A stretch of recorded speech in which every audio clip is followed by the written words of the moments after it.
I think as a leader, you have to be authentic, not always liked. What's your number one habit to spark productivity?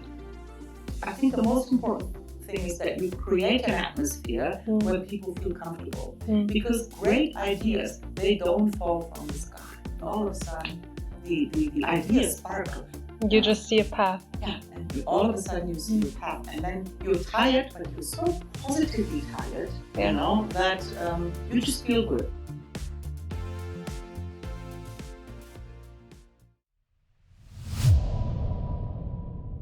Hi, everybody, and welcome to another episode of Female Empowerment, the podcast. With me today is from Germany, CFO and Chancellor of the Frankfurt School of Finance, Karolina Kristic. Do I pronounce the name correctly? The name's fine. Okay. Yeah. Thank you for taking the time to be with us today. The first question I always ask is, becoming the woman that you are today, what shaped you? What made you into the woman that you are today? Because I do think our background influences the person that we are today, and I would love to hear your story. Mm-hmm. So I agree with you. I think we are all a summary of the parts of our life that have influenced us, that made us love things or hate things. So I'm the daughter of Croatian immigrants. My parents moved to Germany, I believe, in 1968. I was born in Frankfurt. I'm a proud Frankfurter. I really like being from Frankfurt. But I'm also very well aware of my roots. And when my parents came here, they really focused on making sure that their kids get a good education. Mm-hmm. Brother and a sister. We all work in different industries. We all try to be successful, are very, very ambitious.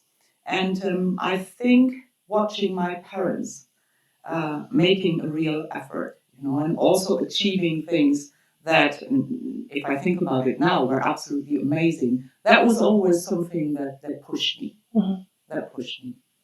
Mm-hmm. Were there defining moments in your career? I would say I had many. Okay. So I think one of the defining moments was when somebody said to me, you probably shouldn't do that. You're a woman. Why overcomplicate it? And I think that was just before I finished school and I had to decide what were the next steps. Mm-hmm. And I was one of these people who it automatically had the counter effect. I was like, hang on, why on earth, shouldn't I do this just because I'm a woman? So at an early stage, then I had a couple of really good teachers who told me, look, you have really good skills here or there, for example, language skills. I grew up bilingual, helps when you learn a third or a fourth language. Then obviously in the course of my career, I had certain team leads. I managed to meet people who also came from poor backgrounds and who made it.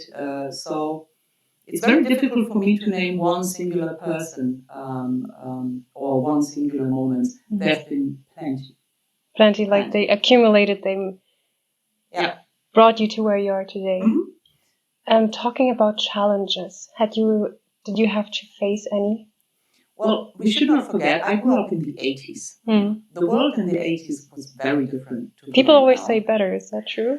It was better in many different aspects. I think in the 80s, people were very curious. Also, looking back, especially in Frankfurt, I always, sometimes when I say things like this, people say, it depends. And I said, yes.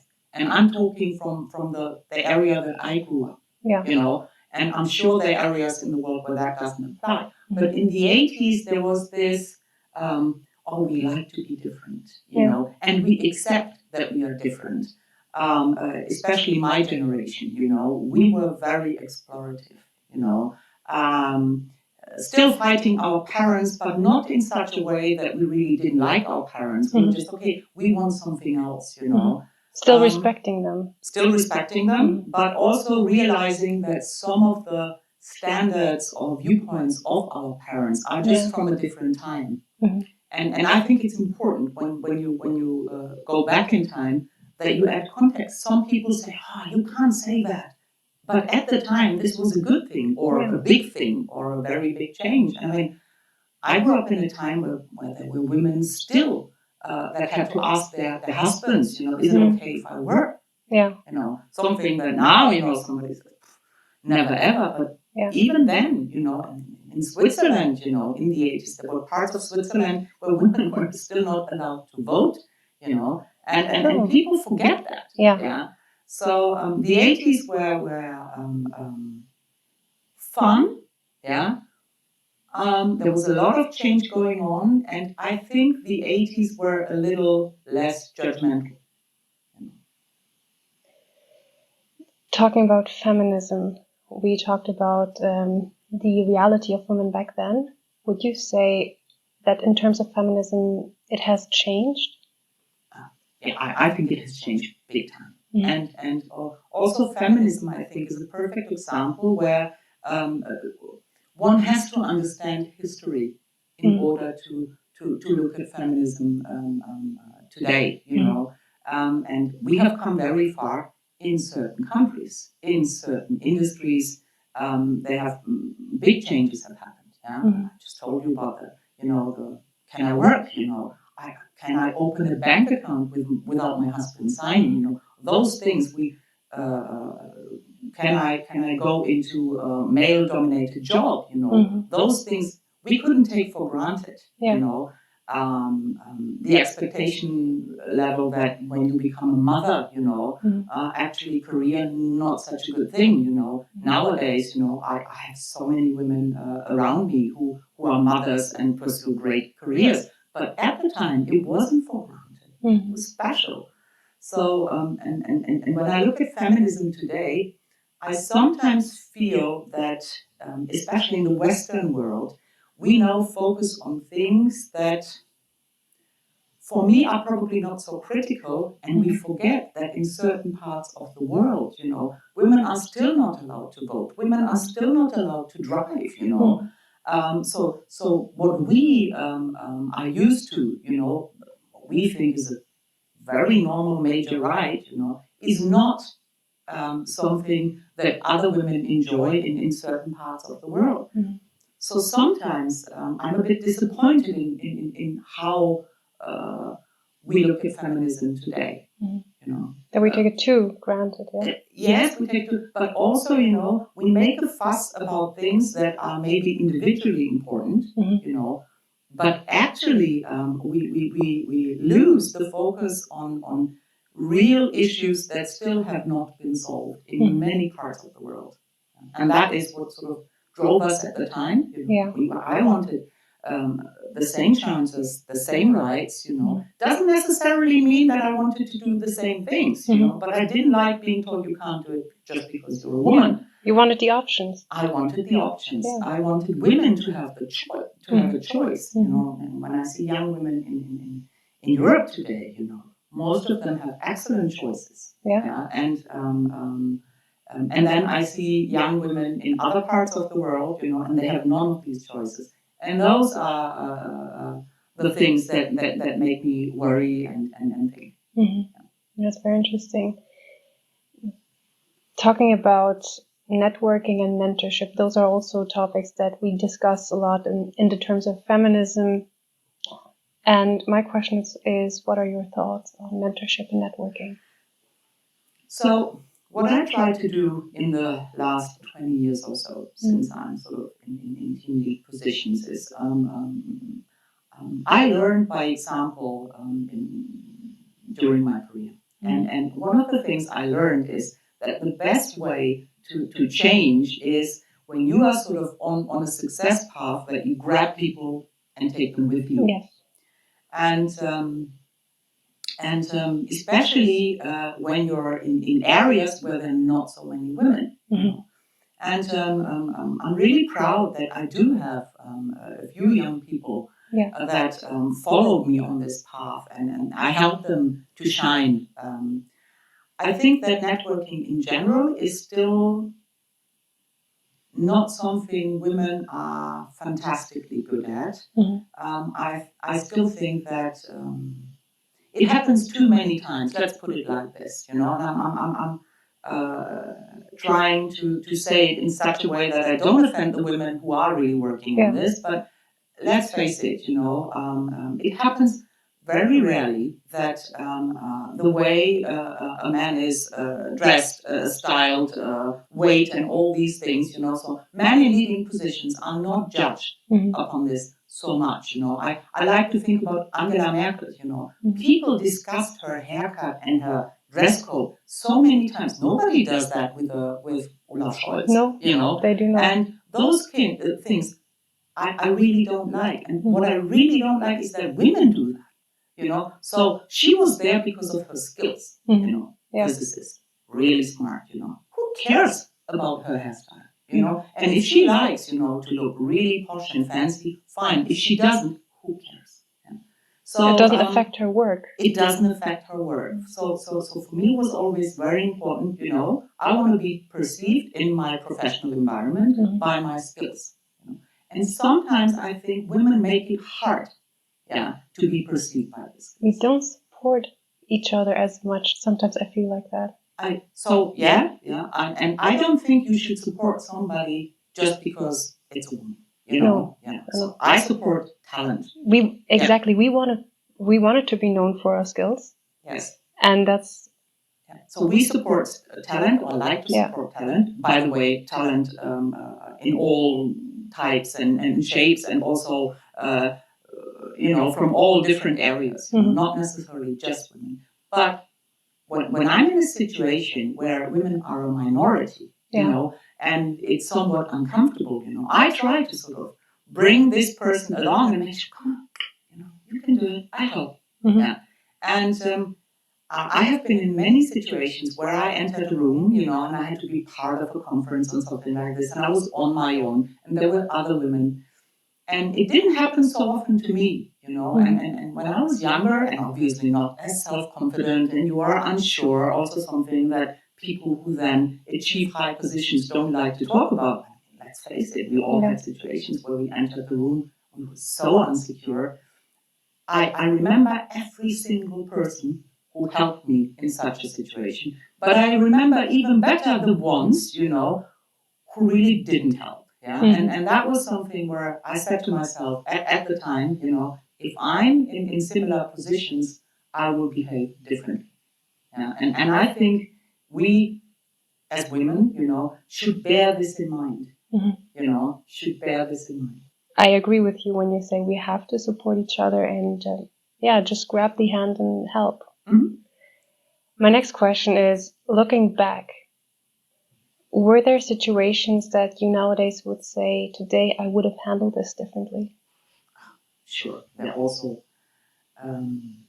many situations, So there were situations when I was the only female person in a meeting, especially when I was younger, where comments were inappropriate.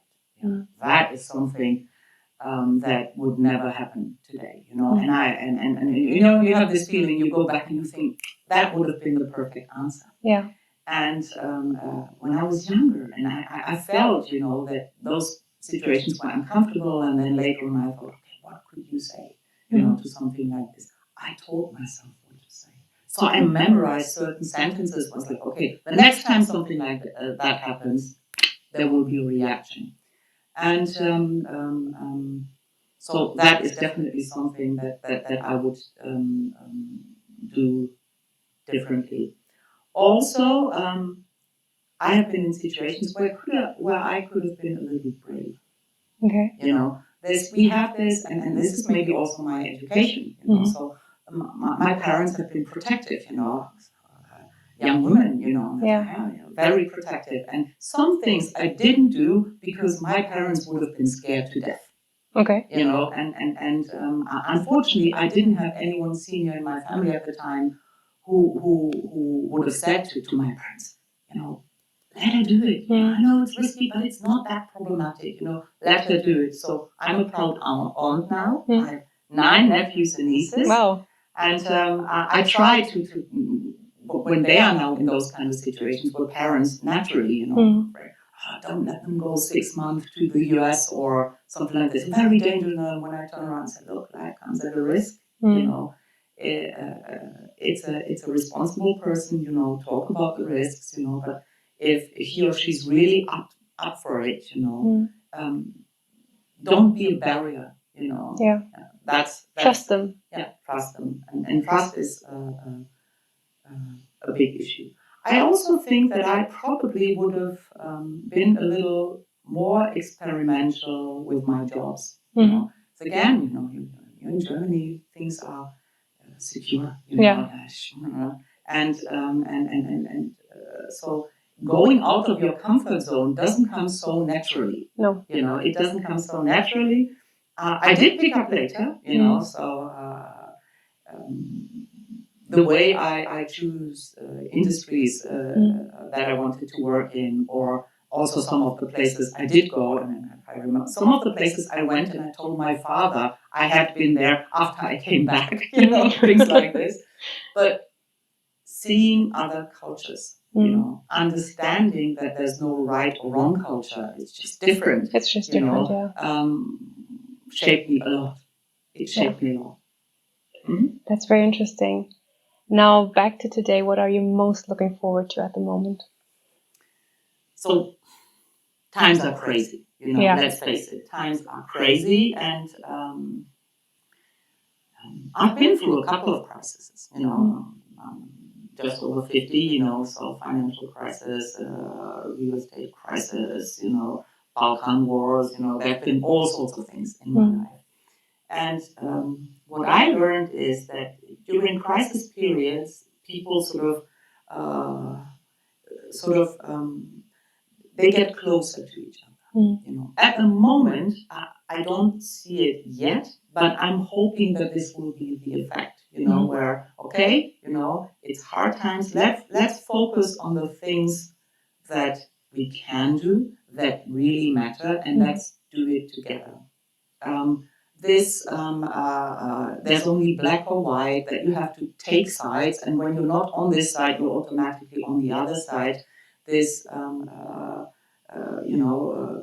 splitting society, you know, in two groups, you know, this is not the way reality is, you know. And I sometimes like to, somebody said to me, 50 Shades of Grey, you know, and I was like, actually, I would really like it to be 50 Shades of Green, you know, because green stands for hope. So I'm looking forward to seeing this shift in society, where we understand there are a lot of opportunities. There are things that we can do a lot better. I'm looking forward to people realizing, stop moaning, you know, and stop criticizing everything. Focus on what you can do. Exactly. You know, and there are many doers out there. You know, and I see many young people around me. I'm amazed how strong doers they are. You know, and they need the support of our generation. You know, to get on the success path. You know, so definitely. This is what I'm looking forward to. And the last question before we go into the more informal part, where we want to get to know you personally a bit better, is shaping the next generations of leaders and entrepreneurs. What is important? So, persistence, you know, success. You know, we have these influencers, 5 minutes on Instagram, and they're all apparently rich. Probably not. Yeah.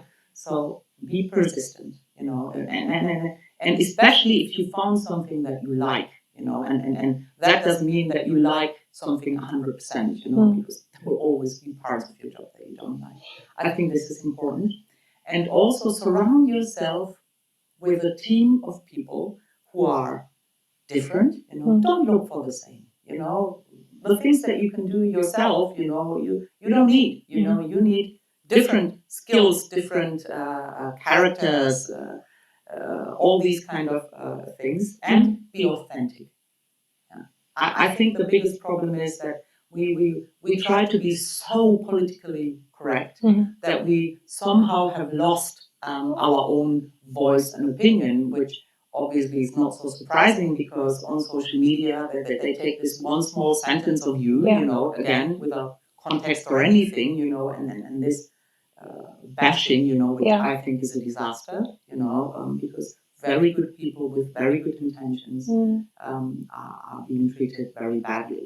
Yeah. And I hope that the younger generation, you know, also sees that and turns around and says, oh, not with me. It's a choice. It's always a choice. I think as a leader, you have to be authentic. Not always liked, you know, also something that I think I'm a CFO and a chancellor. Yeah. So CFOs in generally are not very much liked. Why? Because people think we sit in our offices and make all these bad decisions that influence them. And in my position, you have to learn to live with that, you know, because to be okay. It's not the person that they don't like. It comes with a position. Certain things, yeah. So when you run a country, you know, there will be people who tell you you're horrible, you know, and when you're a movie superstar, you know, there will be people who tell you you're horrible. And when you're a CFO, there will be people who think you're horrible, you know. So I'm good with that because I have people around me who collaborate, who are very outspoken, and even though they report to me. So I think as a leader, it's important that you hire people who dare to argue with you. For me, really, really important. That's a nice finishing sentence. Thank you very much. And now we go over to the more informal part where we want to get to know you personally better. I have prepared questions in the order of fast question and answer. And I try. Okay. How would you describe yourself in 3 adjectives? Okay. So persistent is one of them. Yeah. Outspoken is the third one. And supportive. What's the best compliment you've ever received? One of our students wrote something about me when I helped him when we had a reception, and he said I was an example of compassionate leadership. Compassionate leadership. You know, and the way he wrote this, you know, I was, yeah. This is something I really like. I sometimes when somebody said, I really didn't like you in the beginning, but I learned a lot. That's the best intro, right? Yeah, I really didn't like you in the beginning, but I learned a lot. Those kind of things I like. By the way, one of my best friends, our friendship had started that way, actually, so I agree with you. How do you start a new year? So I don't believe in New Year's resolutions. No. You know, total waste of time. I've broken them all, by the way. But I'm one of these people. I always finish the week on a positive note. This is something that I learned from one of my previous team leads. You know, so every Friday before I leave the office, you know, I sit down and I say, okay, so what was good this week? Yeah, and I try to start the new year also like that. You know, so what was good in 2023? You know, and then with this positive spirit, I also try to make sure that I find enough positive things in the upcoming year. That's a good way. It doesn't necessarily happen on the 31st of December. No. I mean, the last few days, you obviously think about the last year and before you start a new year. Yeah, I really like it. It kind of encourages you also to stay positive. I'm a chronic optimist. Yeah, you know, so I have optimism. My bottle is always half full. Yeah, very seldom something. We need it at the moment. Yeah. Okay, which personality traits do you value in your co-workers? Clarity. Yeah. Ambition. Yeah. Clarity, ambition, and when somebody has courage. You know, I like courageous people. You know, I like people who challenge me. I like people who tell me, Carol, you're wrong, you know, and I'll prove you why. You know, this is when I'm the most excited. Okay. If you could bring back one trend from the 80s, which one would it be? Oh, the clothes. Yeah, no? I mean, come on. The clothes in the 80s, and at the time, and in the 90s, I looked at some of the pictures and I thought, yeah. Yeah. It was so individual. Yes. So in the 80s, the motto was, don't fit in, stand out, and you were allowed to be crazy. Yeah. The colors also, yeah. Nobody cared about brands, and nobody cared about, it was like, is it your style? Yeah. How you stand. So, the way people dressed in the 80s was fantastic. Yeah. I agree. What's the best thing about working or also living in Frankfurt? So I think Frankfurt has its own way to sort of transform you into a Frankfurt. Okay. So Frankfurt is very, I always felt very included, I think that some people have the picture of Frankfurt is just the finance metropole and everything. Absolutely not true. Frankfurt has fantastic small parts with a lot of history. Yeah. Also historical, Frankfurt was so important. And people don't know, books, the city of books, Frankfurt, travel, travel books, in Germany, the most important travel books started actually here, Frank Merian, who wrote fantastic travel reports. So I think Frankfurt has a lot to offer. It's easy to get to, it's easy to get away. And I think the people in Frankfurt are, after the first 5 minutes, you need a little bit of time, are in general very friendly. What's your number one habit to spark productivity? Probably joking about myself. Okay. Yeah. Maybe this is also a cultural thing. So in Croatia, it's very common that you tell people jokes about yourself. Okay. Not very common, and by the way, in the UK also. Yeah. Not so much. The sarcasm, right? Yeah. No, but also, telling them what you screwed up, is something that it doesn't come naturally to people. Yeah. So I think when you want to spark productivity, I think the most important thing is that you create an atmosphere where people feel comfortable. Because great ideas, they don't fall from the sky. And they don't happen when all of us are sitting somewhere at home behind screens. Great ideas happen on the way to the elevator, when you're in a good mood, and all of a sudden, especially also in times when work is hard. I have experienced it. And then the adrenaline kicks in and you go, I'm gonna finish this and I'm gonna make that. And all of a sudden your adrenaline is high. And I've seen it with my teams many, many times. And you sit together and all of a sudden the ideas sparkle. And we can do this and this we can also do better, and why don't we fix that? You just see a path. Yeah, and all of a sudden you see a path. And then you're tired, but you're so positively tired, that you just feel good. It's like a very good sports session or something like this. Exactly. What's the most important thing you learned as a leader? That people are different. And that you may have good intentions, but the other person perceived your message completely different. That's true. I think you just have to be aware of that. Yeah. Yeah. Last question. A habit that makes you unique. A habit that makes me unique. I could think about a habit that makes me. Yeah, one of the my habits is this. I wrap up Friday and I go back with my positive note. But I mean, very hard for me to say, because uniqueness for me is something special, and I know so many very good, in my eyes, very talented, special people, So I struggle with that. I think one of the things that I'm really good at, I'm a listener and I'm an observer. So I like to see people's reactions. I focus on that. Maybe that is something that I do a little more than some of the other people. That's very interesting. Thank you so much for taking the time for our interview, but also to let us get to know you and your personality better and share about your career. Thank you very much. Thanks for having me. That was great fun.